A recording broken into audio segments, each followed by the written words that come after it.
see if it's on. Refresh. Still not on. Oh, it's on. Here we go. Welcome to Toffee TV. It is the Daily Extra. We do this every single day on Patreon. So if you're watching on YouTube tonight, because we've made this stream available to everybody on YouTube, so you can check it out what we're doing this every single day. We're talking about, when we do the news daily, this is a little bit more, we have a bit more of a chat. So if you want to leave us a comment of anything we're talking about, or if there's anything you want us to talk about, get involved on the chat, whether it be on YouTube or whether it be on Patreon. And then you can hear me over there as well, because Bailey took his earphones out and I'm going to have to go over there and sort this out. Good start. Now you know it's live. Good start to the thing. Bailey's left it on, as he does. There you go. Head is back. Now, let's get this. Now we know it's live. Yeah. Now we know it's live. Let's get going. Right, what's going on today, Bess? Today, Everton have just announced that, Everton haven't announced, Lyngby, Danish club, have just announced that Everton will sign Sebastian Christensen. Who's Sebastian Christensen? Tell me more. I don't know. He's a young player, one of Lyngby's top prospects. So he's a young player who can play midfield or defence. Apparently he was on trial at Everton and did very, very well. And Lyngby have put, we are crying with one eye at the prospect of losing. Just crying with one eye? Yeah, so, I mean, maybe they... What are they, pirates? I don't know. Maybe they don't think he's great, I'm not sure. But no, apparently he's really highly rated. And I've seen a few people saying that that they were confused because they thought Everton had a transfer ban. Yeah. At that level, at that age group, but apparently... Do you think maybe this was already in place before the transfer ban? Possibly, because, they've confirmed it, so he's coming in the summer. Joining, obviously, the academy, and this, I suppose, will be under Marcel Brands, on Marcel Brands' watch, down to him, his remit. First of many, do you think, or...? We don't know, do we? Because we don't know how much has been going on in terms of the younger players. Well, this is something we spoke about. If you're not on Patreon, sorry, we've done a couple of videos this week. One on the Tuesday topic discussing young players, and obviously we reacted on yesterday's Daily Extra about the under-23s winning the Premier League 2 trophy and who could come through. But one of the things we discussed was, will there be a massive change now? Will things at that level get changed up? Will these players go out on loan? Because as we said, some of these players really should be out and about now, should be playing football, first team football. I read a comment earlier today saying that Nathan Broadhead is one of only 3 players in the Welsh under-21 side not to be playing first team football, and the other 2 are much younger. And I suppose it's things like that start to make you think, well, actually, because you look at the England under-21 side, there's people like Maddison in that, and you're thinking he plays regular Premier League football. All of our players play regularly, whether it be in our squad or out on loan. That's the competition they're against. My God, watching Ajax last night, the centre half who's 19, is he? And he's the captain, and you're thinking, Jesus. Yeah, but he played against United in the Europa League final a couple of years ago, yeah. And he was at 17, he was immense. But isn't that the point, that he played at 17? And now, I'm not having a go at any of our players or the way we bring through. I'm just saying that, is that maybe the difference, is that some of our players, 21, 22, are still playing for our under-23s, yeah. Players from other clubs have been playing since they were 16, 17 in first teams.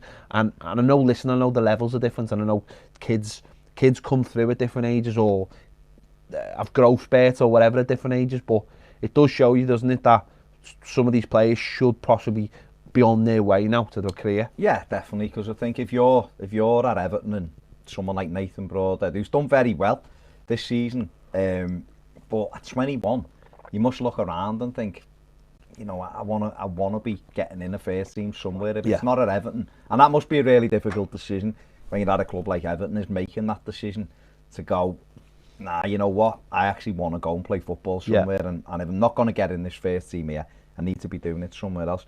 Just on We've had a comment from Peter Carney that says, do you think the Brands model will be similar to that of Ajax? I hope so, because they are some team this year. They are some team. I think that's the only thing you can look at, because obviously, you know, he come from PSV and he brought kids through, and he said previously that there's kids that he'd want at PSV, but he doesn't want them because it would you'd be taking them too early and doing nothing with them. And I think it's the exciting thing, is that he understands that the pathways are limited and he'd want to grab these kids. But what are you going to do with them? And I think, in a way, we've been guilty. I watched that under-23s game the other night, and I looked at it and I looked at some of those players and thought, we've almost gone and got you too early, because there doesn't seem like there's a lot of talent out there, or doesn't feel like there's loads of talent at times. Is that everyone's trying to grab kids earlier and earlier, and they're grabbing them with almost like there's a shred of evidence, like a little bit of, got to have him, how much? Well, 6 million quid. Whereas in the maybe older days, you'd wait till he were 20, 21 and then go, no, I'll have them. But now when they get to 21, we've just bought Richarlison for 40 million quid, and I know it's from another Premier League team, but he's 21, and that's the problem now. So everyone's prepared to take... the same age as Nathan Broder. Exactly. But everyone's prepared to take that chance now, or have been, certainly in the last few years. But what do you get out of it? Because we've got kids who are in our 23s now who could be leaving for nothing, and we've paid good money for them and have paid them good salaries, and yet they're going to be leaving. That wouldn't be justified anywhere else. No. And we have got it. I mean, listen, Ajax have proved this season is you get a strategy in place and you let players develop and grow, then there's other ways you can bridge that gulf between. I mean, they knocked Real Madrid out. Real Madrid are a £1 billion company, aren't they? The money they pay. And Ajax went to the Bernabeu and battered them, really. They've gone to Juventus last night, Ronaldo up front, and beat Juventus. They've shown that. Beat them with football as well. Exactly, playing brilliant football. So it's shown that they can actually build a team. If you develop players in the right way, then there's ways to bridge that gap. It isn't all about money, because if it was all about money, then it'd be easy to solve the problem. Everton Viking has said, think people are confused by the under-23 ban. It only applies to English players. We can sign players for any age from foreign teams. We can also still sign English players if they are 18 or above. So there you go. Thank you very much. Thank you very much. Just a few on what we were talking about yesterday. Obviously, we spoke about Andre Gomes on the Daily Extra yesterday's ban, and a couple of people saying David Melling. First of all, Mark Perry says, what do you think of the Gomes ban? I think it's I think he should have got a ban. Well, I don't want to have a ban, but you can see why. I understand why he got a ban, because he did something that in a match, if it had been caught. But for me, and we did on the show yesterday, and I said it again. I was on Radio City this morning, and I said the same thing: is that when Match of the Day decide to pick moments from the games, they seem to be the only times players get punished, and players get let off week in and week out. And Steve Hollisall, who I was on with, seemed amazed by that. And I didn't really name the player that I was, but he likes to fall over.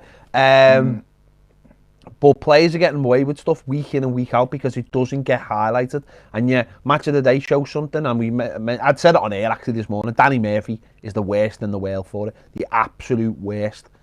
He decides to bring something up, and when he says, especially when he's on Match of the Day, if he says something on Match of the Day, he always carries it on to TalkSport on the Monday morning, always. So it gives it a higher profile. I remember when we were looking to sack Martinez, and he was going, never, and he had this thing all the time. No, I know, but he continued it all the time. No. And it felt like that loads of people were saying it, but they weren't. It was just him. It was just him putting this out. And when certain people in the media want to make a big deal of something, and as I said yesterday, if a game's crap and the only thing you've got to show from it is a little naughty thing, then you'll do that, because it fills the time that you've got to give to that team, and they'll show it from 18 different angles. And it's nonsense. But listen, he shouldn't have done it. It was stupid, and we're going to be missing him for the next 3 games. Darren Melling has said, do you think Gomes will stay? I do, Darren. I think he will. I think he'll stay. I think Everton will sign him in the summer. I just think he'll stay. I think the big advantage Everton have got with this deal is, apart from the fact he loves Marco Silva, absolutely loves him, is that he's had the Barcelona move and that hasn't gone down well with him, and I think he's burned by that. And I think the fact that he's come to Everton and he's had a good time here, and he likes the manager and he likes the players and the fans, he's done the hug, all of that. I think that's why he'll stay. I don't know whether he'll stay or not, because football is so fickle and decisions get made with a stroke of a pen. We know that. We know we've been banned from the the amount of it Lukaku signs videos we had ready to go. Oh yeah. Because honestly, the stroke of a pen, wasn't. stroke of a pen. You get a phone call. The things that encourages me is the fact that you're right. He's jumped in with all the Everton community stuff. I seen him tweeting, Instagram last night or the night before, saying about the under-23s. Well done, the Blues. I just seen something before. Is that he's doing a shop appearance, isn't he? Everton 2 with Richarlison and Bernard. I mean, my God, there'll be some queue for that. But little things like that, I'm always heartened by little things like that. And the reason I'm heartened by things like that is because we know for a fact that other players who are still at the club have let the club down in terms of stuff like that, and haven't took part. Now, we know a lot of our players are brilliant and they'll always jump on board Everton the community or whatever.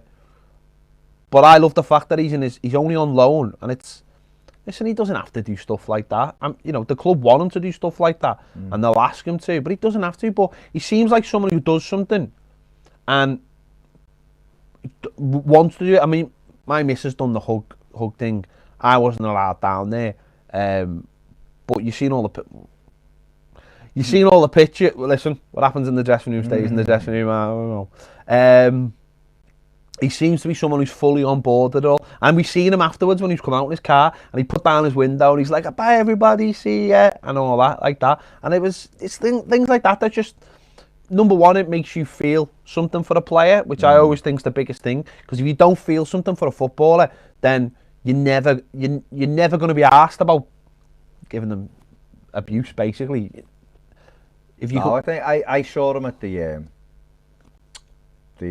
Rotherham game when he was injured, and we were was in the car park with Zach, and Zach shouted him, and he just turned around and he waved like that, and I just thought he hadn't really, if that was in. Although we didn't come and see us when we were at Finch Farm. No, we hid out the way. He was getting. I knew that you wanted to hug him, but what I mean is, that was early on. He's getting a massage. That was early on in his Everton career, and he was straight, like he come over and he was waving and all that, and I thought, well, that's nice, because a lot of them just put their head down and get in the car. So I just think the Barcelona thing will have helped Everton. Max at 1878 said, someone tried to argue with me when I said Danny Murphy wasn't a great pundit.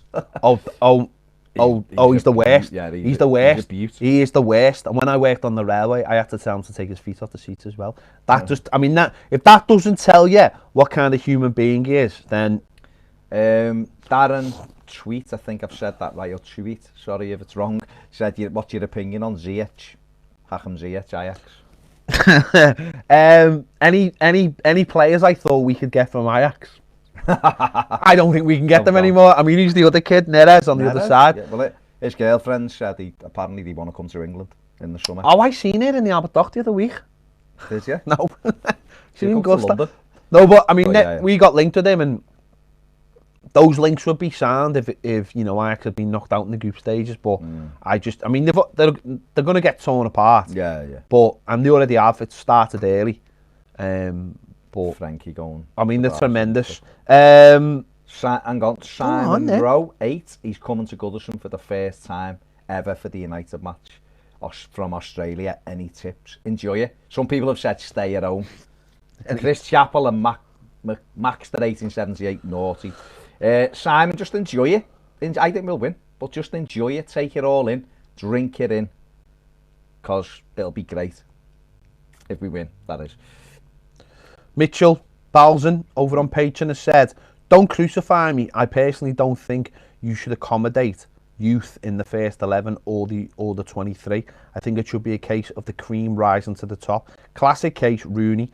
You're either so good you stand out like a sore thumb, or you're not ready yet, in my opinion." The problem with that is, Mitchell, is Rooney's a freak, truly a freak. Body-wise, in the head, everything, understood the game when he was. We talk about this all the time. Understood the game when he was 16 better than some senior players on the pitch. The problem with young players is that you can have talent, but do you have the nous to play the game? And you're right. You shouldn't be. You should really stand out. When Tom Davies came out the under-23s, he was miles better than anyone else. Just miles better. Stood out like a sore thumb. Everyone was talking about him. Everyone was like, and that's when you know when everyone's talking about them and when coaches are talking about them. The problem with this group is I don't hear anybody talking about them. There's always that one player. You knew Franny Jeffers was going to be a player. Yeah. You knew Wayne was going to be a player when he was about 11. Michael Ball, Tom heard good things about. There's always Kieran Dowell. They love Unzi loves Kieran Dowell. But I don't at this stage hear anything about. The problem being is, so let's say someone like Lewis Gibson. What does he do now? He's got that under-23s medal. Does he stay there, or do we say, well, hang on, he's won that now. He's part of a team that is top of the under-23s. Do you really want them defending it again? I don't. I think, and this is just me, I'm not an expert. I want those players now to go and play on loan somewhere, and I think that's what Everton have got to start doing, is lower that age, and we spoke about this, lower that age in the under-23s, so that really they should be 18, 19, and then go and have 2 years, and then come back at Everton when they're 21, having a couple of years of playing Championship football, League One football, and then you'll see the character and whether they've kicked on. I don't think this under-21s kicks them on. And if you're getting to 21, 22 and you haven't tasted competitive first team football yet, I just don't know if you're going to be ready. And listen, we're talking about people like Richarlison playing for his country and playing for Everton in the Premier League. Talking about Ajax having a 19-year-old as the captain who played in the Europa League final when he was 17. And I think this is a big problem with all of English football. When we did the sleep out, we were speaking to David Unsworth, and he was saying he wasn't too worried because the average age of a young player making his debut in the Premier League is 23. I think that age is just far too old. I think that's far too old if you're making your debut at 23. Yeah. You're talking about that's 7 years of Wayne Rooney's career. No, it is. It is, isn't it, though? That's 7 years. You know, Romelu Lukaku's banging the minutes, 23. Ross Barkley, whether we know how people feel about Ross Barkley, but Ross Barkley had been in our team and was playing for England and at that age. So, just a couple of things. Where are we? Stelio Contos saying good evening, Baz and Ped. Good evening. And Josh Edmondson, congratulations to him and his girlfriend Jess, who've just announced that Jess is pregnant with their first baby, who's destined to be a blue. He didn't announce it on here, did he? Like. Well, no, it's just they've obviously just told the family. Okay, and friends, no, but that's what I'm saying. He didn't tell them through. Well, I don't know. I mean, I don't know, Josh, did you? I mean, you know, who knows? Something we talked about yesterday was on the news last night that we done the news roundup. Michy Batshuayi.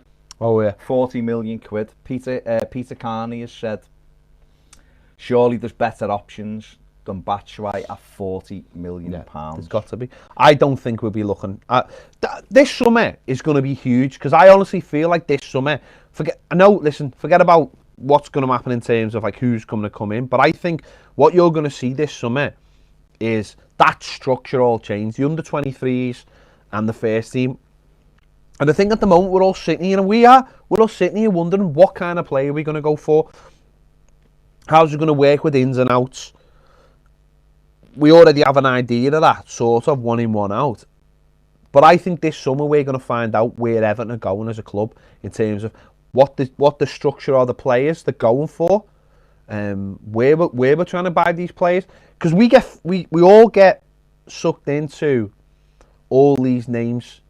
So if you want a right back, everyone's talking about the Crystal Palace right back. And there's nobody else, is there? There's nobody else in the world who plays right back than their right back. There's nobody.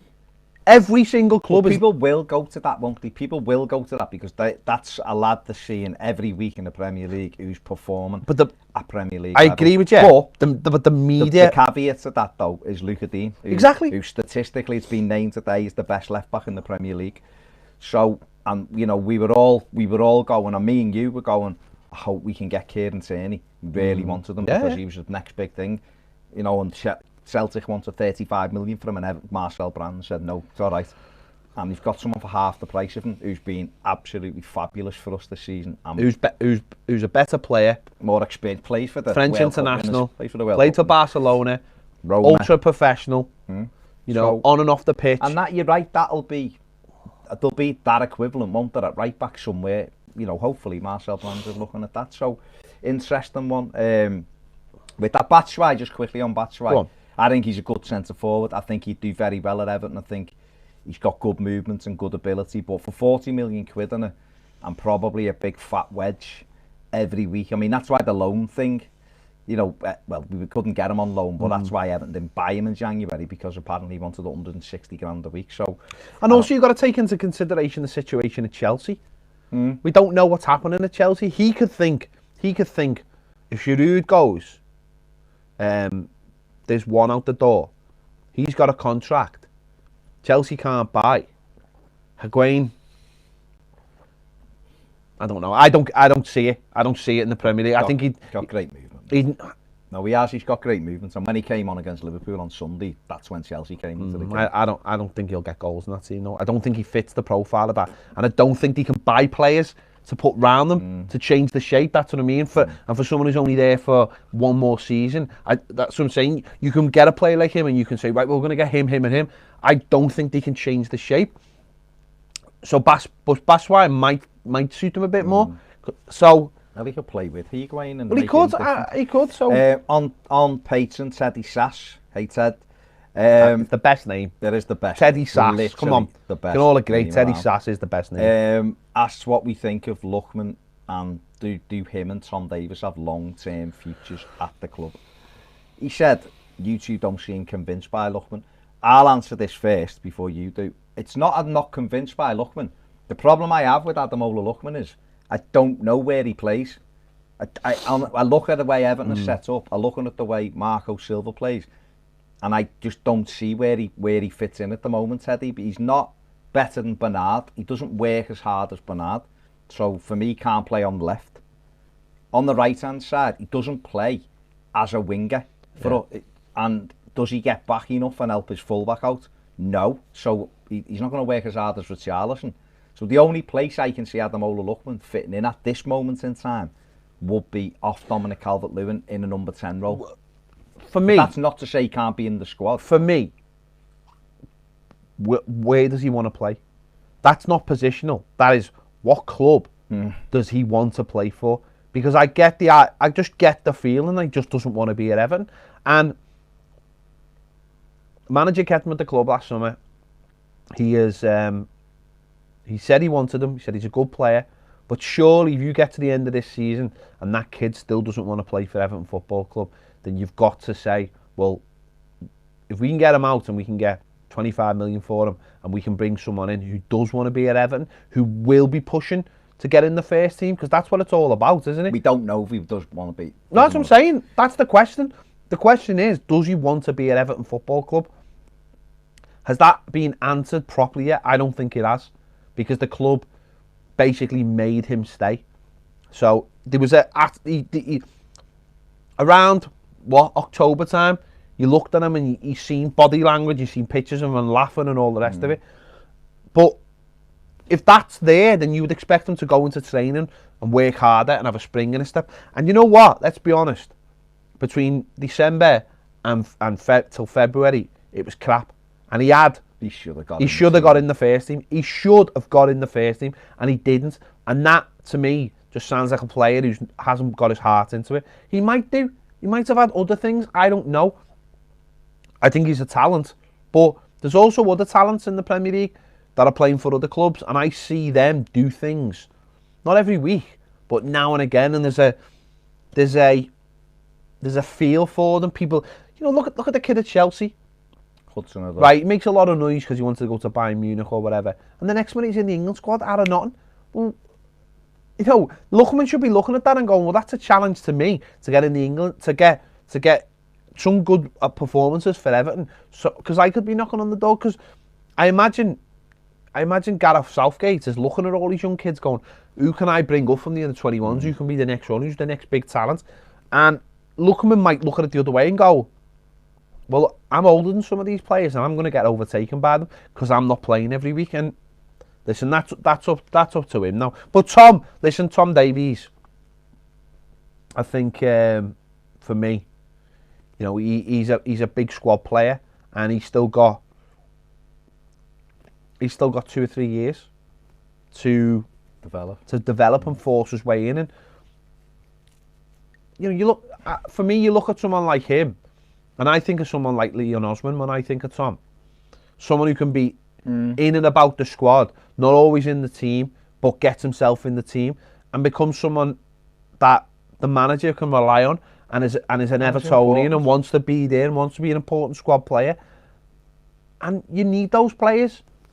And of course you want to get better and better, but if he gets better and better, you're always going to need those players. And well, he's got to improve with the rest of them, otherwise he won't be there, will he?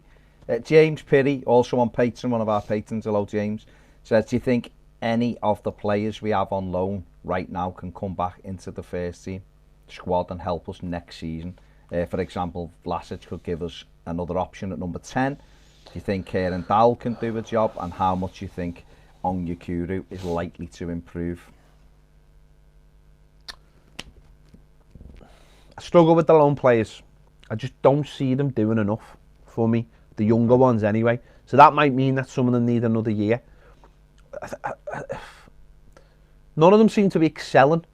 And now that might be the level of that. Because you looked at Holgate with a team that were going for promotion, and the rest of the team's good, so they're feeling good and winning games. I've said this loads of times, I don't really like sending players out to teams who are not competing at the right end of the table. Because if you're a young kid and you're playing for a Bolton or a Wigan or Barnsley, like Joe Williams was last season, you're getting sucked into something that, how can you play good football when there's that and so is that where we need to try to do more of the Ademola Lookman deals in terms of other countries then, rather than just playing in I've said this before, if Leipzig came to Everton now and said, right, we'll take Ademola Lookman for 2 years on loan, I'd say, there you go, mate. There's that 12 months. There's that weird plane that we got to Germany on. Yeah. And that was 1,000,000 degrees. I'd say, and if someone came to Kieran Dowell and said, we'll take Kieran Dowell for 2 years playing the Bundesliga, I would just shake their hands, because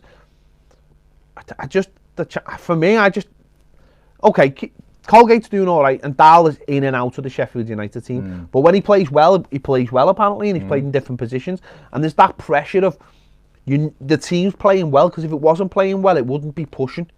So I think what's good for him there is someone like that. For Dowell certainly is.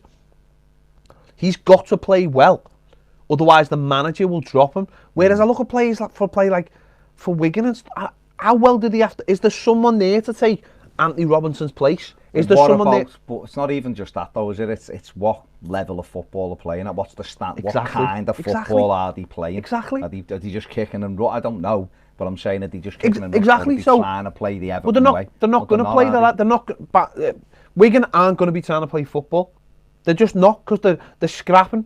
They're scrapping. And okay, that's great if you're trying to stay in the league, but we're trying to educate these kids to play for Everton Football Club. There needs to be we've done this we had the chat about this the other week, and it's right. There needs to be some kind of link up with another European club. But we said this the other week. The perfect thing for us would be, and listen, this is a big leap, but if, let's say, we went out and we did a deal with a club, and listen, it's not, other clubs have done it, and we said, right, we'll populate half of your squad with our players, and they'll play in, I don't know, Belgium or somewhere, or Holland. It doesn't even have to be the first. It doesn't even have to be the first division. It could be the second division. You know, Leicester have got a club. Leicester owners have got a team in the Belgium second division. In Holland, Chelsea have had a link up with for Tess Arnhem. Man United used to have a link up with the Royal. Was it Royal Antwerp? Yeah. So it's been done, and City have obviously got them coming out everywhere. Haven't they come out the pause? Yeah. So that you can send these kids away and say to them, because this is the other thing I took from the under-23s the other day. The under-23s don't play 4-3-3. So surely that's going to have to change. So you'd want all these players to play at a level where they're playing competitive football, first team football, where they're playing a system that Everton play. So you have a kid who's playing right side of the front three, and you go, he's had a great season. Next season he goes in competing for that side.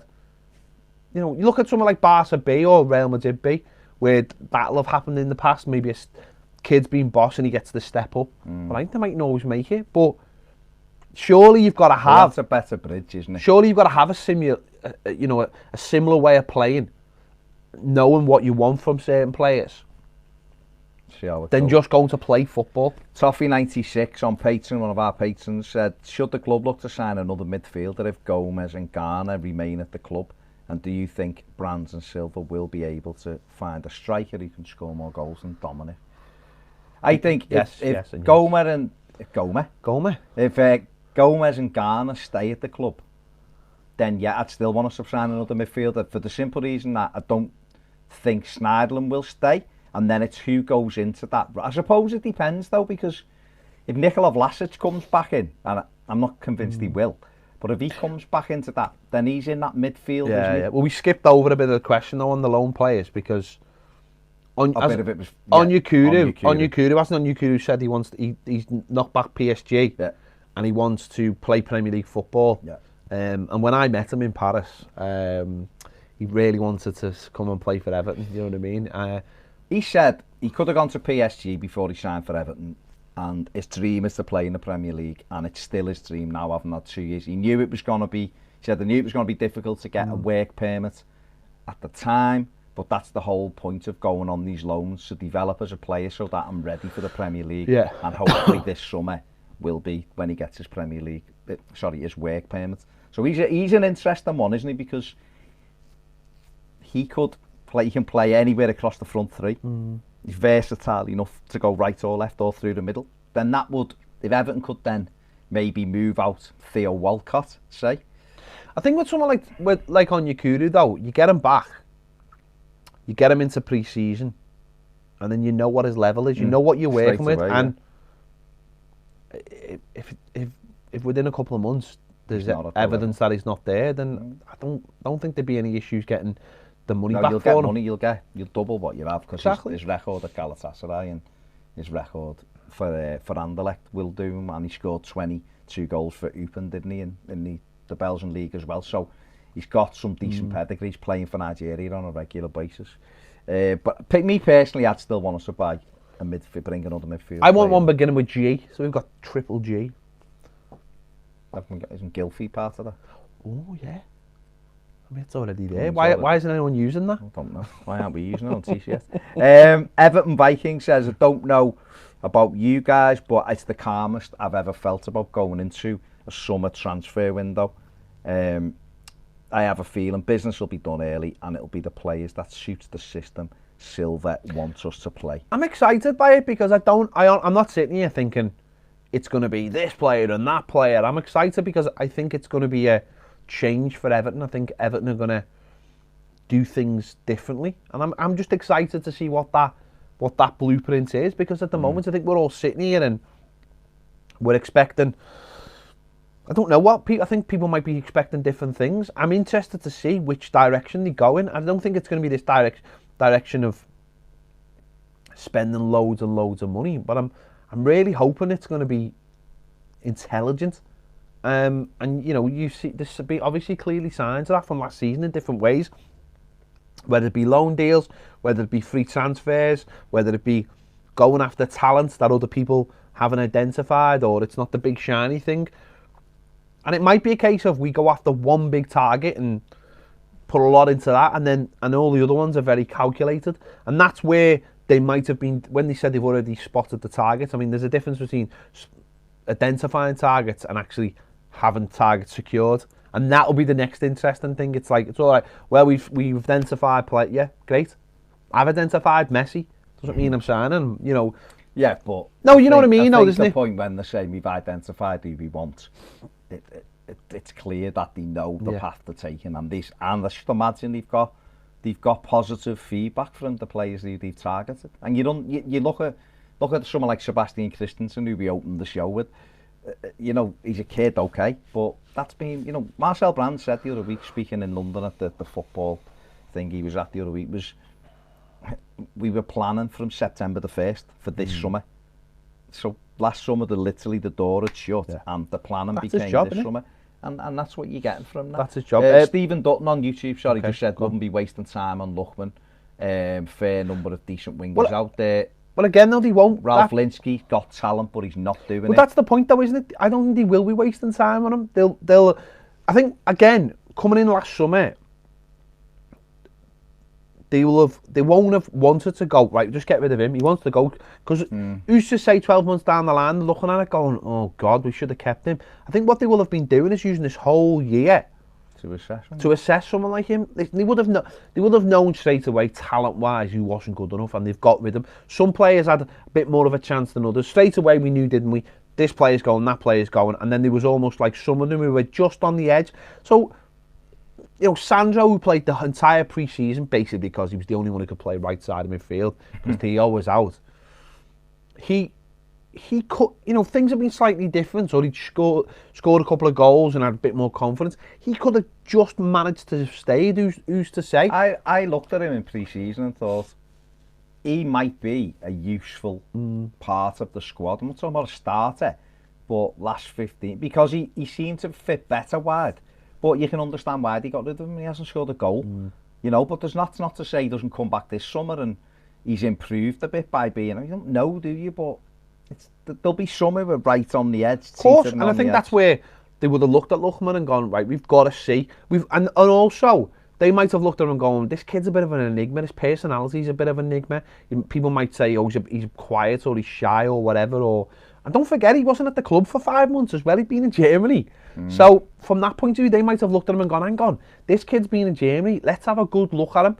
We don't want to just go, yeah, you can go, when he could be a real talent. Over the year, I think they will have found out whether he is that talent and whether he's got the personality to fight. And they'll know that now. And that's, again, I think this whole year has been a learning experience for everyone at Everton. This new Everton, Brands, Silva, to put plans into place. And that's, again, as I say, I think that's really exciting going forward. Definitely. Because if you've got targets and you're going after them, at least there's a plan, and that's what we've all been asking for. We've all been asking for the club to have a plan. Mitchell said, what about Thomas Meunier? Perfect fit for me, he would be a great buy. Is he another one? Because he's a second choice at PSG, but he's been at big clubs. Do you think that age, he's 27, isn't he? But he's scored goals from right back. He's a big lad. Good, decent ability. He's an interesting one. He's been linked with us quite a bit, hasn't he? But I don't know whether that's just outside of the age group they want, but you don't know. If you can get him for a decent price, like you say, he's got good experience, but 27, is that, 3 years younger than Seamus? Don't know whether they'd be looking for younger than that. Steve EFC says, I don't see the point in paying 50 million on Gomes and Zuma, who are already there, because that'd be close to our budget. Well, hang on, right, and I've heard this before, right? So, answer me this, right? If we don't bring in Zuma, all right, it's fine. And we don't bring in Gomes, fine. Who do we bring in? Because we will need a centre-back, and we will absolutely need a centre midfielder of the class of an Andre Gomes. So who do we bring in that is going to be cheaper than them and better than them? You know the club. Who already have been at the club for a year and know what the methods are of the manager, and may just love the club just a little bit. Who do we get? Because we are going to have to buy someone. So this idea, I've heard this before, and listen, it's fair enough, I'm not having a go at anyone. But I've heard people say, well, you're going to be spending 50, 60 million to stand still. Well, what? Just because someone else would be signing and they'd be the new shiny thing, what difference does it make? We wouldn't be standing still because we'd be buying these players. It's like saying, well, why are we paying 30 million for Lukaku? I know he's just gone and scored us 30 goals or whatever, 25 goals. You know, you got to look at it like that. You've got to then replace that player. And I think people look and just go, say Everton had a transfer kitty of 80 million and 60 million went on Zuma and Gomes. You kind of got them now. That's how people look at it. I think personally 70 million is too much for the pair of them. That's my opinion. I do. But I understand. But don't forget as well, throw Ghana into the equation then as well. Because then we'd be have to replace Ghana and Gomes and Zuma. So there's three players. There's three players from your first team that you're having to replace straight away, and then you're starting to panic because that's talent, that's real talent that you're having to replace straight away. And of course there'll be an argument to say, well, we could go and buy a 22-year-old from France who might only cost 25 million, and Ghana we might get 30 for Ghana. That's true. But that's how you do it, though, isn't it? But for someone like Gomes, I think you need players, and I haven't always been sold on Gomes, but I think you need players of that class, and that the message that sends as well. He picked us, and you don't always do that out of, there's of course people go, well, that's just sentimental, but surely we've seen enough of Gomes to either make your mind up from a football perspective to say he's good enough or he's not. And I mean, someone put before 1 goal, 1 assist and 24 appearances for Andre Gomes. But I think what it is it's things like in the Arsenal victory, for argument's sake, and Chelsea, he didn't score or get an assist, but it's the moments that he was calm on the ball and he slowed it down. And we'll see this Sunday against Manchester United, we'll miss that ability for him to put his foot on the ball and switch the play and just keep us ticking over. So that, I suppose that's what you're buying. But Stephen Quennett said it's been over 500 days since Sandro scored a goal. But it's not Andre Gomes' job to score goals. No, but I understand what people are saying. If we can't have another season, I don't think, of 2 central midfield players, right, that don't contribute going forward. But Gylfi Sigurdsson contributes, and people call it one player. But people call him shite. He scores one goals. Player, mate. No, hang on. Whoa, hang on. He scores goals and he makes assists, and people call him shite. So I know, but what I'm saying is, then, for me as a parent, our centre midfield 2 need to contribute. They do. It's a fact. I just don't see where these players are that you're going to replace. I'm not saying not replace them, but I'm just saying that Gomes, he's got to get better next season. He's got to. Kunai Desai says difficult to close the gap on 6th. United will spend big. Chelsea still have better players than us, assuming they finish outside the top 4. You see, I'm not convinced by that argument. I think the top 2, there's a big gap between the top 2 and us. I think it's consistency for me. That's what it is, and that might be what you're talking about. But that, for me, Everton have proved in the last few weeks and in a lot of games against the top 6 this season that they can match them, no problem. Are they clinical enough to put the ball in the net regularly against them? They've not proven that, but we all know we need a centre forward. But if you put Romelu Lukaku in our front 3 as your striker, then I wouldn't say there was any drop off really. It's how consistent you can be. That's where the difference is for me. Chris Chappell's just said loan Gomes. Why don't we buy Gomes and loan Zuma? Wouldn't that make that? Well, I think that's more. I think personally that's more likely to happen. I think we'll buy Gomes. I think Gomes will be. I wouldn't surprise me if it's announced by the Spurs game or whatever.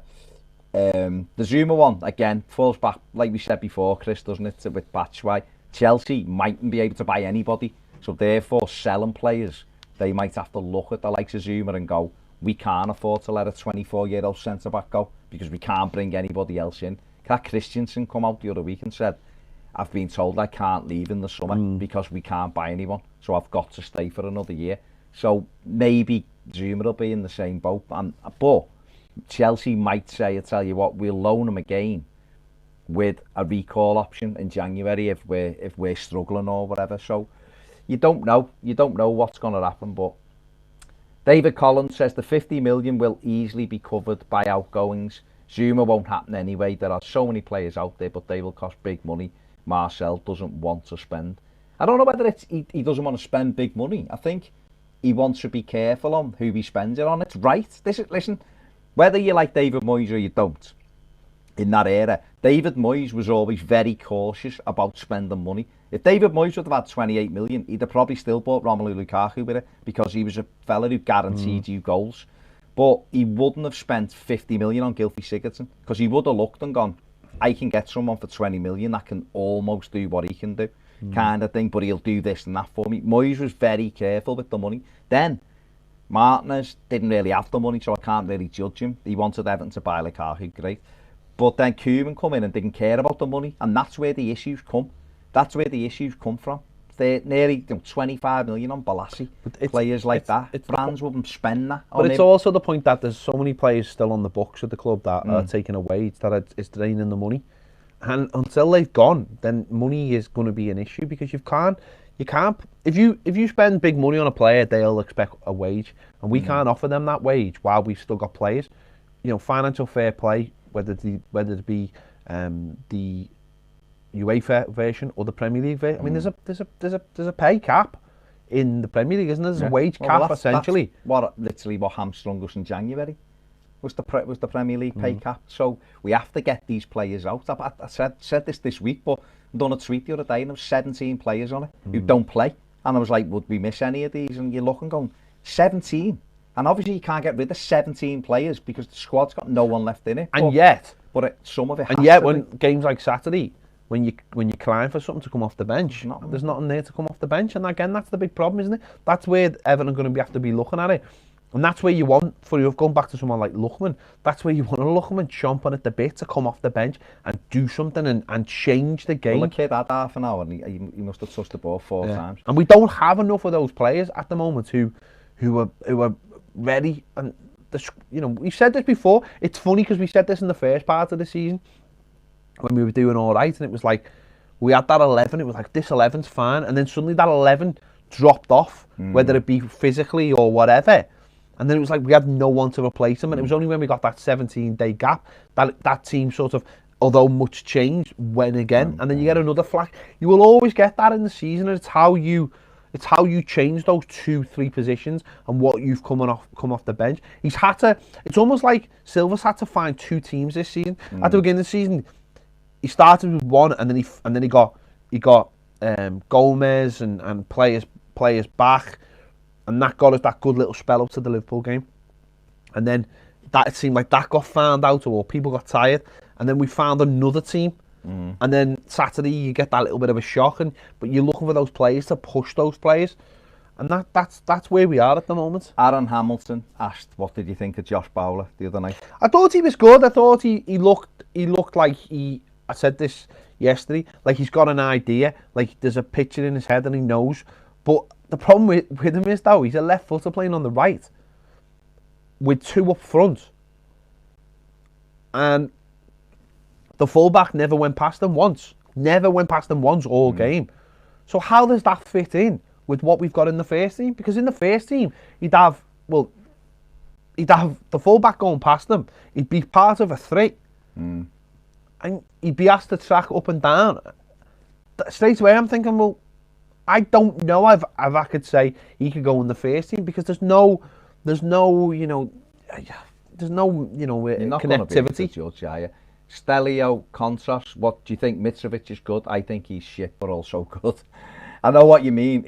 He's basic, but he's effective. I think he's not someone I would personally want Everton to sign. I've got to be honest. I think good centre backs will just suss him out, no issue, because I think he just had a good game against Jagielka at the weekend, and I think he's got 10 goals for Fulham, fair enough, but Dominic Calvert-Lewin for me is a better prospect. He's got 6 for Leicester and hasn't played as many games as Mitrovic, and is younger and more mobile, so they're talking 35-40 million for Mitrovic. I'd want Everton to buy a mobile, athletic centre forward if we're spending that money. Augustin at Leipzig is one who's been mentioned a few times. He looks good, got good feet, good ability on the ball. Someone like that, but I know Luka Jovic has been mentioned as well. He's another one. There's Rahman's been mentioned at Dusseldorf, who we saw the other week.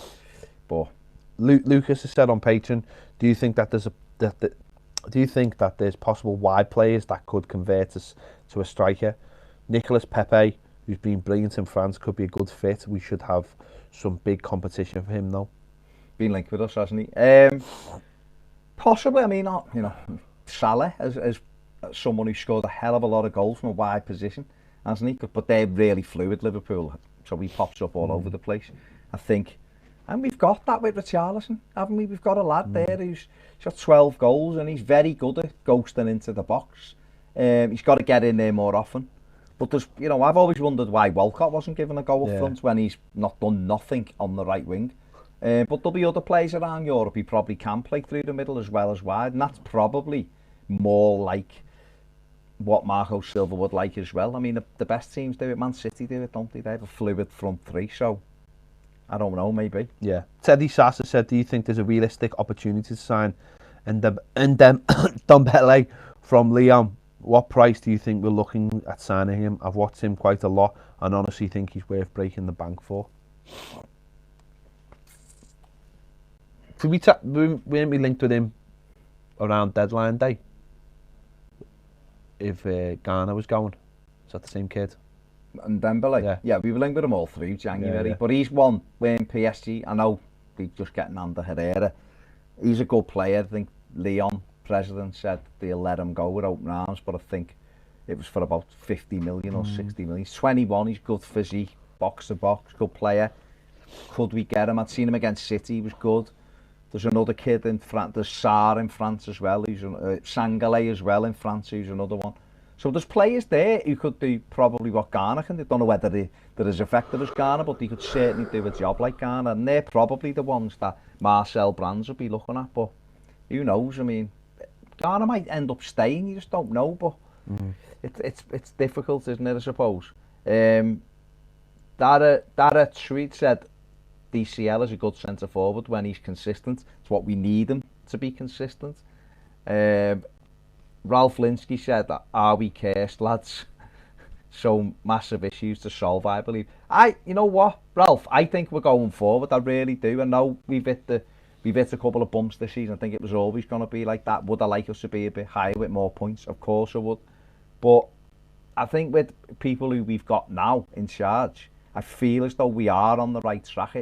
It might not happen as quickly as we want, but we're certainly on the right track.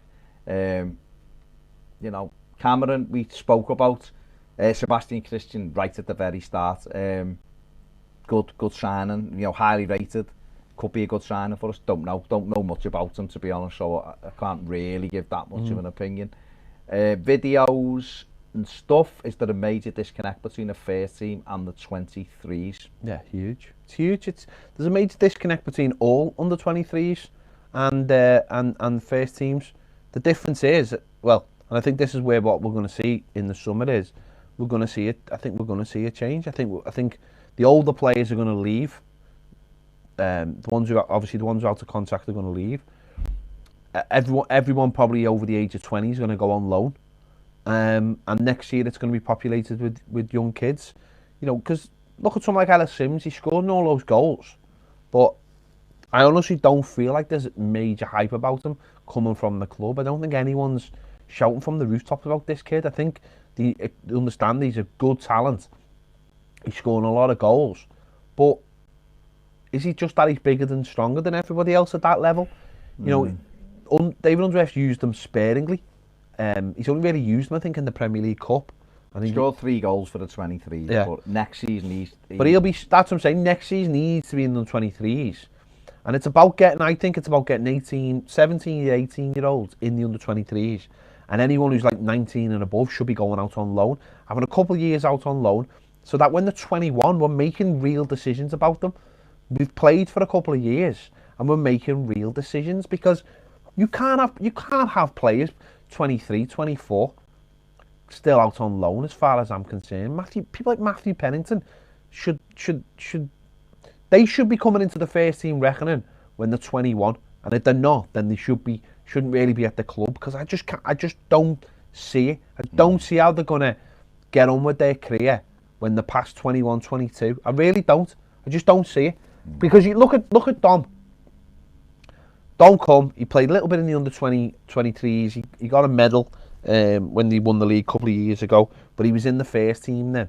And you've seen while he's been playing for the first team how much it's helped them. And don't forget the other side of this as well is, if you're with the under 23s and you're in the under 23 squad, you're going to be training with them a majority of the time. Whereas you want these kids training with the first team or someone else's first team every day. Because at the end of the day, if they're only training against kids who are their age, then how are you going to see that progression? You know, imagine next season they get older Morgan Freeman and they go, right, you're training every single day with the first team. And we'll give you till January, and we'll see where you are then. That's what City have done with Foden. You know, they've used him sparingly, and some people were like, should let him go on loan, and should let him go here, and should let him go to Bournemouth and this and that. Pep Guardiola's like, you're joking, aren't you? He's going to be playing every day, watching the two Silvers and watching all these players and trying to skip past and play past some of the best midfielders in Europe and the best defenders in Europe and going up against players, the best players. That's the only way he's going to get better. And that's the way I look at our players. If our under 23s are training with under 23s and they're still training with under 23s when they're like 22 and 23, they're going nowhere. And at least I suppose the kids who are on loan, whether they're on top of the championship or bottom of the championship, they're playing with grown-ass men every single day and getting a bit of an education. All right, it mightn't be the right education for us, but I think they've got to get that education a little bit younger for me going forward. DS1878 EFC said, listen, we've ignored a few of your comments, even though we probably agree with them because they can't go on the chat. If DCL had gone out on loan early to a championship side, he'd be so much better. I don't know whether he would be better because for all the reasons Ped's just said, and listen, he's doing well. I agree, he needs to be tougher and he needs to score more goals, but I'd say he's doing okay. I'd die, that's how you say it, says, will finishing outside the top 6 be a failure for Everton next season? No, because this league is just so, those top 6 just get more and more advantages every year in terms of money, sponsor, everything just goes to them. Do you think we can challenge for the top 6 next season? We need more consistency, put it that way. I think we can, but I think it's for that. We need to play. We'll know whether... Put it this way.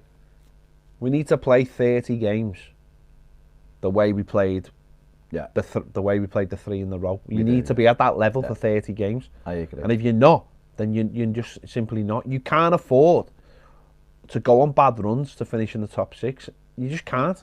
Stephen Kelly, who's more important, Gomes or Garner? I actually think Garner's more important because he's the pivot in the team. I think when he has a bad game, we have a bad game. I think Gomes, you can get away with having a bad game because you can take him off and you can bring someone else on, and you can just about get away with it. But I don't think we've got anyone who can play like Garner. Yeah. Anybody. There's no one in the squad as good as Garner for what he does. Switching bomb, I'd like to see Bernard playing a Messi type role, but I'm not sure how Gylfi fits into that. He's definitely a better crosser, but do you think Bernard has the tricks in the eye for the killer pass?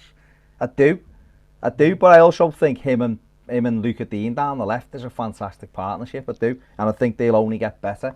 And I think we'll only get better next season. Both have had pre-seasons with us. That partnership for me will get better. And then another centre forward will help that. And then the same on the right-hand side. I honestly don't think there's that much wrong with that area of the pitch. But we need another striker. And a Put it bit this more way, right? If consistency. we went out in the summer and bought Lukaku, then I think we'd have a great chance of finishing the top 6. I really do. Yeah. If we had a player of that standard up front for us, I think we'd score. What would be really interesting is having a striker who guarantees you 20 goals a season and him coming to play in your system. Yeah. Because I think that's what happened. That's what went wrong with Koeman, is that he come into it and he had all these ideas, and then he was like, why should I work hard when I've got a striker who'll score me 20, 25 goals a season? All he has to do is just don't have an off day, lad. And essentially everything was played to him, but we never went forward as a football team. So when you took that out of the team just went and just felt a bit because they were like, well, what do we do now? Because there was no plan.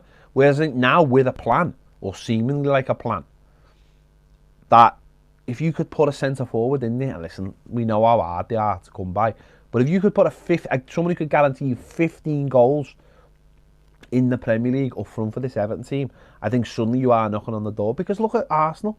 That's what Arsenal are. Arsenal are a team that, okay, they had Lacazette already and the other kid, Aubameyang.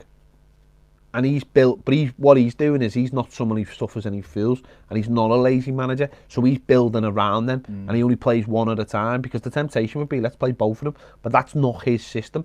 So he's saying to them, and then he says to other players like Hazel, if you don't work hard, you're not going to be in my team. And obviously, they didn't want Ramsey, which I think will be a mistake, but he's building, but he's got, what's been good for them is, they've got strikers in who scores goals, so while they're adapting, but we could have had that. But Koeman didn't want to do that. He was just like, nah, whatever. Just do what you need to do. It is mad, isn't it? Mr. Smith said a team with 180 million turnover can't compete for the top six. It's impossible. I'd just counter that with Leicester City winning it and Ajax in the semi-finals of the Champions League. But did Spurs have a £180 million turnover when they started competing for it? No, because don't forget, building a team. Don't forget, 10 years ago, it was a top four. It was the Sky Four. It was nothing else but a top four when we were trying to get into it. When we were fifth. Yeah, when we were trying to get into it. And now it's a top six. And I'm not saying that we're going to make it a top seven and that they're going to be interchangeable. I mean, the money we spent, we should have. But if you don't have a plan, they've obviously got a plan that circumnavigates what you're saying. They've looked at it and gone, oh, this is the problem with a lot of the Premier League teams, and it's a problem, you know, Aston Villa did it. They threw loads of money on it and then went, we threw all that money on it, we didn't get anywhere, so we're going to stop throwing money on it. We seem to have a plan in place where we're going, we're not going to throw money on it, like directly at the problem, but we've got a plan, and this is the way we're going to do it. And if it works, then it works. If it doesn't, it doesn't. But at least it's a plan. I just don't see the thing, mate, honestly. I really don't see the how it is like that. Maybe winning the league's different, but it's at the end of the day, it's about beating the teams. If Everton would have beat the teams they should have beat, they'd be in the top six. So it's irrelevant almost. It's about building a team. Yes, you can do it quickly when you can throw £1 billion at it, but you know, I look at Liverpool, and Liverpool, I mean, I really like talking about them, but he's built the team over season after season. Yeah. And Everton could do something very similar. It'll take a bit of time, but you know, that's the belief. It's got to be the belief, because otherwise you'd go, there's no point, it's a top six, forget it, all go home. Ajax would have gone, oh, well, we've got no chance of beating Real Madrid. And don't forget, Ajax, I think last weekend, went to the top of their division for the first time in something like 3.5 years. They haven't been winning the league, have they? And that's, well, and why are PSV suddenly on there? Because there's no Marcel Brand. That's it. We'll see what happens. But you've got to have the belief, and I believe that the crowd are behind you. You've got a plan in place. Listen, we've got to get rid of the dead wood. We know that, and then we'll see what happens. But it's going to be interesting. Anyway, that is it. We have done over an hour. Yeah, we've done over an hour. So big thanks for watching. Big thanks for getting involved. We do these every single day on Patreon. Every day we do this on, well, we don't do it on a Friday because that's our day off. But we do this, Monday to Thursday, we do it on Patreon. So if you've liked what you've seen, and we don't just do this, we do other stuff. We do other live stuff as well that you can get involved in, whether it be the Premier League show, the footy show, we do the Tuesday topic, we do a full-length final word on a Monday. Everything goes out as a podcast as well. There's other things like Road to Glory where we play Pez really, really badly, and there's more stuff to come as well. So if you want any of that, get over to Patreon and check us out. Even if it's just a month, just to come and have a look for a month. It's up to you. But this has been Boss. Thanks for watching, and we'll see you later. See you later.